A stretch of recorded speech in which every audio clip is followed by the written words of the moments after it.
દુનિયામાં સ્વચ્છતા બહુ છે, વંદન કરવા પડે. દુનિયામાં સ્વચ્છતા બહુ છે, પવિત્રતા બહુ ઓછી છે. સ્વચ્છતા અને પવિત્રતામાં બહુ ભેદ છે વાલા ભક્તજનો, યાદ રાખજો. તમારું ઘર તમે બહુ સાફ સુફ રાખો ને એને ચોખ્ખાઈ કહેવાય, પણ તમારા મનના વિચારો હારા રહીને એને પવિત્રતા કહેવાય. આ સંસારમાં સુખી થવું હોય તો પવિત્રતા બહુ જરૂરી છે, અને ખાસ કરીને વિચારોની પવિત્રતા જરૂરી છે, તમારા આચરણની પવિત્રતા જરૂરી છે.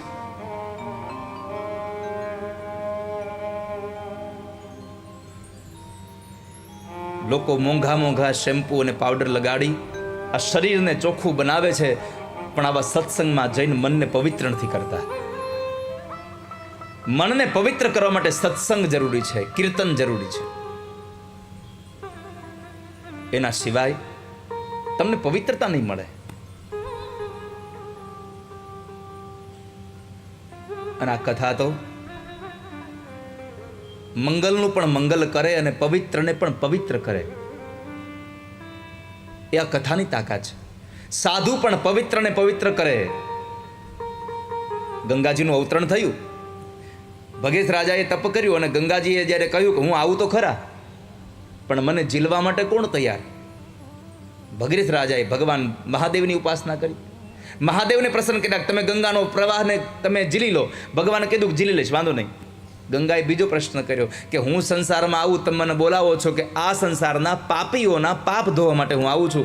તો સંસારના પાપી લોકો મારી અંદર આવે, મારામાં સ્નાન કરે, એનું પાપ ધોવાઈ જાય, પણ એ બધું પાપ મારામાં ભેગું થાય તો એ ક્યારે ધોવાય?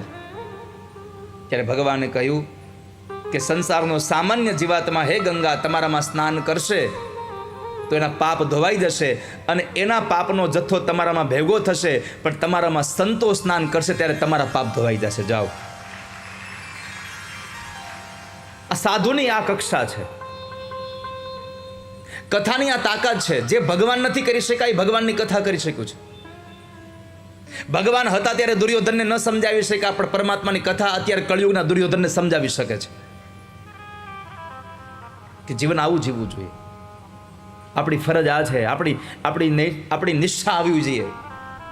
આ બધું કથા શીખડાવે છે, કથા પરિવર્તિત કરાવે છે. તો પવિત્રતા નથી, શોચમ, પવિત્રતા નથી, એટલે મને ચિંતા થાય છે.